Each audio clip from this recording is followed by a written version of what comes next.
Hello fellow LDS. I hope nga okay ra ninyo ha nga mo share ko ani nga video or basta magsige na lang pog share og video ninyo kay usually put every Sunday put as much as I could na ako'y vlog nga pinaka best na ako ma-learn bitaw from church then ako na i-share sa Facebook nya this time like mga 10 years ko before ko nabot karon 10 years ago for 10 years Sunday school teacher ko usually mo send kog message sa group chat namo para sa akong mga estudyante nga makabalo sila sa lesson at least outline lang niya kato wala pud naka-attend sa klase wag kasimba makabalo po sila unsay topic at least maka-prepare sila ma-remind sila through my message nga basa na mo sa Come Follow Me kay mo ni atong topic. And then it came to a point bang every Sunday as much as possible mo share ko even sa Facebook or even mo especially sa akong class ako isituit nga mga pinaka-importante bitaw something nga na-realize nako na sa akong pag-study na discover nako eye-opener nako something nga very interesting something nga mura bitaw something nga wa na ko nibalaan before siguro o na-touch ba gid ko ana something nga I should emphasize kay balin kung basahon nimo ang manual every chapter every lesson taas kay i-discuss so mamili na lang kung pinaka-importante niya of course when I in my class kung teacher ko mo feel jud ko sa Holy Ghost kung unsay sa tanan nga mga topics at subtopics mga principles nga discuss mo feel ko unsay importante even in that class ma-change akong plano kay kung mura bag if the Holy Ghost would tell me nga okay Charlie you better focus on these topics or kaning mga inaani lang kay murag mas kinahanglan sa akong mga estudyante so di ako mo divert ko so karon ng sa kuan nanako sa Dumaguete State mura kog nawala nawad ko calling for like more than 1 year and then wa na kay ko nakabasag may kay kung manamagot ta assignment to teacher tag Sunday school magtuon jud ko I mean pila ka hours kung pwede lang every day mo research ko mo pray ko mo ponder ko may ko sa ko itudlo so medyo nawala ko tapos it just so happen nga nakoy mga group chats especially sa mga nag-RMs kabalo ni sila aba nangita sa char na lagi ka nag-share ni kung ya nausob akong live karon ni balhin kog sa ward tapos wala pa ko'y calling tapos wala na kay ko nagtuon og maayo di na kay deep kay wala man ko'y calling ako responsibility so medyo na touch ko ana ba nga perhaps mo feel ako nga wa man siguro ni basa sa ako magipang message wa siguro naminaw pero nakayan ko nga naman pud view nga nangutana gusto nila tapos nakaingon ko nga bahalag gamay ra bahalag wala as long as I know nga I'm doing good what the Lord had kuan make me feel bitaw nga that is good and I just have to go on tapos I hope the Lord and Holy Ghost our Heavenly Father will do everything to touch the listeners of my message so karon kuan lang modisyon ako ka 3 minutes to intro kuan to nanda karon ta sa Come Follow Me tapos tomorrow is the February 3, first Sunday of the month, mag-discuss the Doctrine and Covenants sections 3 to 5. Inana na ta. So, nabasa jud ko ani ni research ko, naminaw kog mga lectures nga ana tapos nara ko yung mga kuan ba I mean mabasa mo yung tanan to naara ko gusto i-share ninyo something bitaw nga na-touch ko nga gusto na ko i-share ko ninyo kay eventually malimtan ako ni tapos at least na-share na ko ninyo tapos kani naka-save na ako ni save po sa ako YouTube tapos at least in the future ma-recall na ko ni tapos at least makabalo kong halam mo ni ako mga impressions or mga discoveries while I was studying Doctrine and Covenants section 3 sections 3 to 5 so ani ang story good ani is about katong gipahulam ni Joseph Smith ang 116 pages or manuscripts nga part sa Book of Mormon tapos gipahulam niya ami kabalo na tang 2 attempts ang utan sa Ginoo nga pwede ba ipahulam kay to prove lagi dito especially sa wife ni Martin Harris nga tinuod jud nila kay baso gikuan ko na siya giilad ko na siya Joseph Smith pakita ebidensya so twice ningon ang Ginoo nga dili gyud pagka third kulit kay si Joseph Smith nipahulam ko na 116 pages and then sa aton nahibalan nawala ang 116 pages mo na siya question karon unsay sulod sa 116 pages nga nawala ug ngano okay ra ba nga fullness of the gospel gyapon ang Book of Mormon nga nawad ay man 116 pages so mo akong nakatunan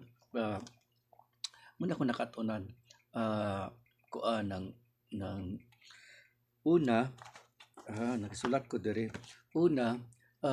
gi-prophesy kabalo na ang Ginoo nga mahitabo kini nga mawala ang 116 pages of the manuscripts of the Book of Mormon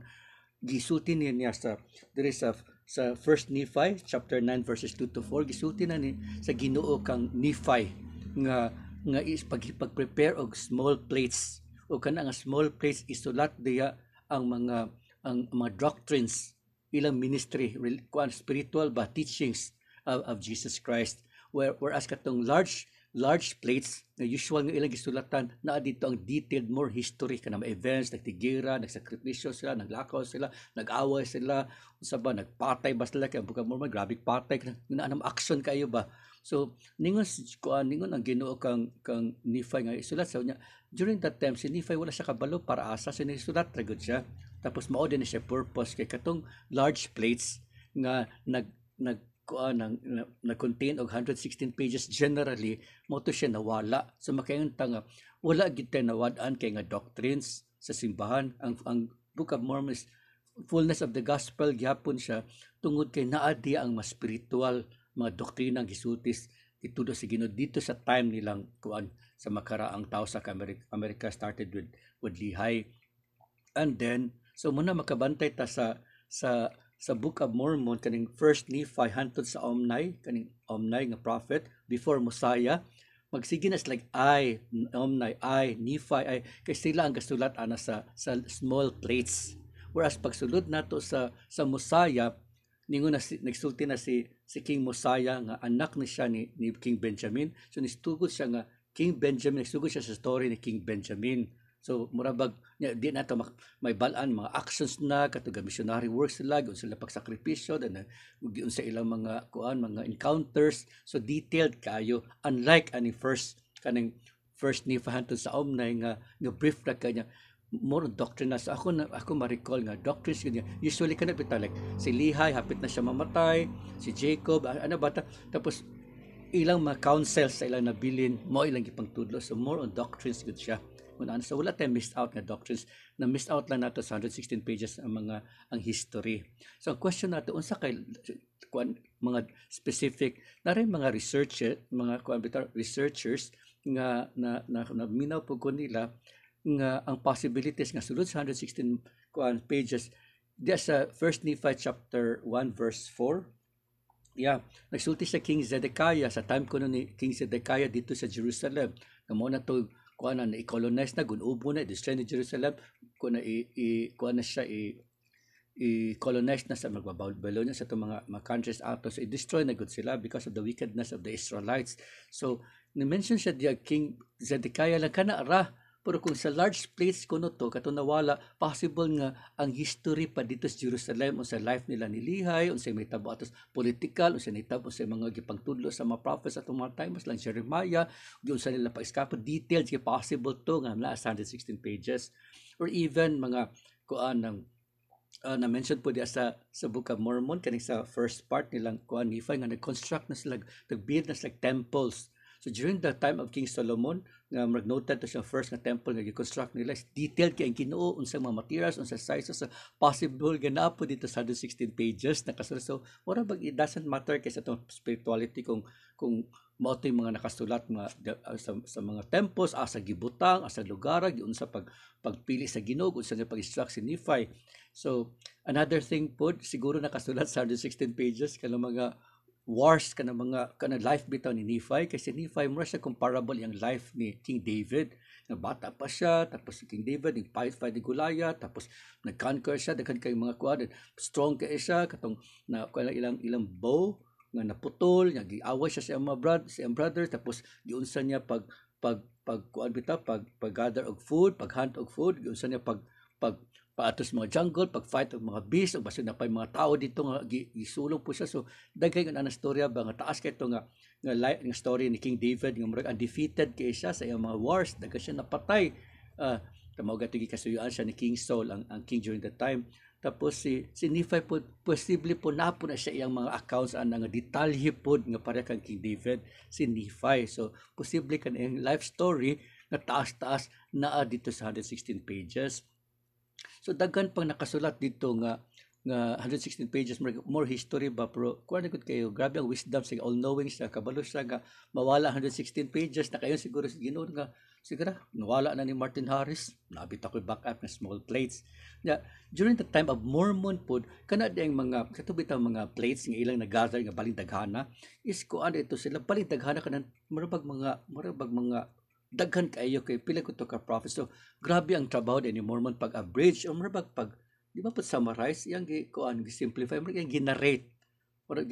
kuan niya dan siguro na analysis nga pag ni-encounter na si kuan sa large plates, ang gi-average ng large plates by Mormon, nakakita siya nga na small plates. So nahitabo day large plates, di gi-insert na po itong small plates. Dire mo na nasulod ni siya sa Book of Mormon, sa atong libro karon ka ni small plates from First Nephi to Omni, kay gi-insert siya ni Mormon. Kaya nakaing mas Mormon nga la, kalami lagi-ani nga mga gagmay plates, small plates, kay spiritual kay doctrinal. Di na nako kinalang mo ng ani nga First Nephi hantod Omni wala ni tingog si Mormon marapag sige kuan na doktrina ra gud ang historia erang gi-include whereas katong large plates gikuan to ni mo gi-simplify niya mar kani adi na kani importante or kani kabalik-balik na so ako ni siyang sandito sa large plates kabay taasa so karon nga ang large plates nga mainly na dito sa 116 pages na nakawat man so safe kita kana ato small plates nga gi-apili Mormon nakabalo ba mo nga katong 116 pages nga nawala mura to siya 450 years sa history sa Book of Mormon kanang 1,000 about 1,000 years so murag half sa Book of Mormon yun ang nawala. Imagine that, 450 years. So, mga 550 rin in Book of Mormon. Kung tanaw natin yung pages, ha? Dahil ka ni, labas yung madugay. Kung sa mo ta ni, ni Jacob, then Mosiah. So, Enos. Yung ani ang small plates, nagiguan. Tapos, dire ang abot ang hilaman. Ayan. Doctrine and Covenants. Moroni. Ngun ani So imagine ha. Kani kada ko lang sorry ha. Kani. Kani. So nipisa ni siya So kani siya ang wala nawala. Kani siya ang gi-contain sa kuan sa small plates kani or less than this kay na may cover pages. Kuan ako gamay. Less ng ani ka ni pisa lang small plates kani siya ang large plates nga wala nawala so kung katong large plates banda ko agad tong history pagka mura-mura ani ka bag-ag dapat to tapos kanina lang nabilin ngunahan ang nawala pero dili kayo grabe ang artikagool kay mga historical to siya pero dako grabe no 116 pages mga kuan ang nawala mga almost half of the Book of Mormon ang nawala pero okay lang kay na preserve sa small plates ang mga doctrines so kabantay mo from Mosiah to Alma Hilaman grabe na gira detalye na katong nag-away sila nagsulatan na gatapatsanay na sa mga kings kani mo puli grabe di man siya doctrinal kay history man na story events mo political case ba so dili siya doctrinal pero gisulat na diya sa from Mosiah nya usap pud lain na pong trivia is ang Mosiah, ang Book of Mosiah is the only book sa Book of Mormon nga wala siya introduction. No. Isulat after the Omni, nisulat si Mormon, mura siya gi-bridge baka from the small plates, isulti siya, mura yang mura ni intro siya. Tapos para paingon siya sa large plates. The Book of Mosiah kani kanira siya wala Book of Mosiah ba wala siya kanang description sa iyang book. Tapos nagsugod siyang King Benjamin dire. Kanira gyud book sa Book of Mormon nga walay intro. Unlike kaning Nephi at tanawa ha. Taas ani. Pare nani ba? Kanina ani siyang part. So meaning katong introduction dito sa Mosiah sa Book of Mosiah na appeal sa 116 pages nawala. Yan napagod na ani siya original manuscripts ani. Ang pag-translate dahil ni marabag question is ngano man kung nawala to ngano wala man ibalik si Joseph Smith dito sa original gold plates ang kopyahon na po to wala kay gikuha ng gold plates and then katud ang mga manuscripts katong mga apil to nawala gisulat sila og gikopya nila Joseph Smith ang mga characters nga Reformed Egyptian and then naa siya translation sa English so mo to gipa-check niya dito sa time ilang gipa-check ang translation so naa dito din nga kuan accurate ang translation ingon ang katong kuan ng professor nga expert sa Reformed Egyptian. Tapos so naa dito ang mga Reformed Egyptian pagkasulat, tapos naa po dito English translation. So nawala man 116 pages, wala di basehan kay mamo ti original. Unless mingon na po si Joseph ibalik tong gold place bigay ako na pang kopyahon, wala ningon ang Ginoo nasa ko ang Ginoo pero go on ta tungod ka na ang small plates. Munana ka kuan ka full of wisdom ang Ginoo. Another thing is okay, so katong Mosiah sa original manuscript katong gisulat ni Joseph Smith Reformed Egyptian na English, nagsugod siya og kuan siya ng katong nawala na 116 pages, ang nabilin o 117 page 117 nagsugod siya sa chapter 3. So giana siya na tulo ba Roman numeral gi-cross out ang duha ka book, gihimo na lang siya nga ang chapter 3 gihimo na lang siya chapter 1. Kalaala magbasa tag Mosiah tapos magsugod og chapter 3. So dapat kaning first chapter sa book of Mosiah chapter 1 at chapter 3 gud sa gihimo chapter 1 hasta ang introduction sa whole book wala kay nawala dito sa 116 manuscripts. Nga naka-interesting no. Unsa pa din kuan wala ang story kang Benjamin la kay anak man si King Mosiah nagsulat. Isulat na King Benjamin wala na nasulat ang kang Mosiah kay ang kang Mosiah nga katuyang lolo or papa ni Benjamin could be written dito sa large plates nga nawala po sa 116 may nana ang mga issue ba so good times nga mingon ta nga basog si Jesus Christ kabahin ni Jesus Christ to nga kung nakapangasawa ba siya kung siya ang asawa o sa inana ba pila yang maanak inana ba na ako dito dili mo na kuha na siya murabag speculation na siya pero ang mas closer nga analysis kay namagoy history nga written ang church nato so nasli access ana kaning mga nag-lecture nasla kabasa sila ana yan naapay ka na mag-interview ang kuan ba to ng father ba to ni Joseph Smith na mention sila yung ato so something siguro during that time na naisigutan nila naistoryahan sila tapos nasla na hinduman nga kung sa sulod ato. But when the Lord said, "Magud nga, well, let's go on with the Book of Mormon with a small place," so forget about the 116 pages. Let's go on with this kuan fullness of the gospel nga contained in the Book of Mormon nga ang appeal nila sa small plates. Kung ato lang unsa pa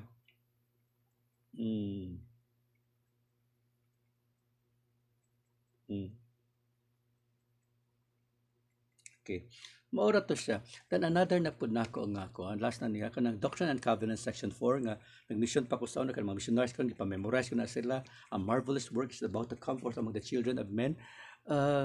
Kuan gud na siya ng address to the prophet's father kan Joseph Smith Senior dili kan Junior kay during that time ang papa ni Joseph was a farmer nga bali niyang paningkamot na frustrate siya kay murabag nailad siya na siya delivery o siya bayari o nangalata yang mga products so nag-uol gud siya so murag somehow ningos Joseph Smith nga akong papa ba nagproblema pobre kay mi nagduoy gud kay siya then nalibat ang balibo ningos Jesus Christ kang Joseph Smith kanang Doctrine and Covenants section 4 a marvelous work murag ina imong papa a marvelous work is about to comfort among the children you that impart sir murag serve ka nako ay kabalakay ka murag ma-apply at andipod murag ma-apply gud nato sa tinabuhi karon kung na problema ta na wala ta kwarta na unsa ba ta nagdagan kay mga challenges diri sa life then the Lord would tell us like how he told ko ng Joseph Smith Senior nga a marvelous work is about to comfort be a part of the literal gathering of Israel. Then sa section 4 ba na siya, ningon siya nga, siguro siya ng, for the field is white already to harvest, and lo, he that trusteth and is sickled with his might, the same layeth up in store that he perisheth not, but brings salvation. So we're talking about farming. Kung so Book of Mormon, sa New Testament, more on yung parable na yung mga farmers, but more on fishing, cast your nets, inana ba? Dagan siyang mga apostles nga fishermen. There is a time ni Joseph Smith wala di fishermen kay mga farmers kasi so layo gunis like dagat. So imagine ang metaphor nga gigamit ni Jesus Christ para sa father ni Joseph Smith, ang senior nga kuan ang the field is white, lami na kay harvest ang field. And then he trusted dalay imong sanggot tapos tabang tag harvest. that He person that's bring a salvation into your soul. So ay kabalaka kuna ang lata na nalugi kasi imong mga produkto diya kay kuan join ka sa literal gathering of Israel. Kato lang, mo na ako may impressions. I hope nga you're learning something na taas-taas, pasensya na. Hoping nga next time, maminaw gyapon basta ko i-share kay ang purpose magud nako ay study, nagpray pa ko tapos mura ko na curious, mura akong gusto ibalik akong pagka-teacher sa una ba nga mo go deeper good ko sa lesson para maka-discover ko mysteries, and then karon na pud after like so many like 1 year kapin ako na pong gisubmerge ko galingon sa scriptures niya mo na naka-realize na po ko nga daghan na po ko nakatunan, so na miss na ko nga I should share this. At the same time ako po ni save sa akong YouTube like I said before para po na po ko file na po ko records sa akong mga nakatunan para balikan ako na next time, tapos at least di na ako malimtan. Kato lang, I know these things are true, that Jesus Christ is so powerful, so all-knowing.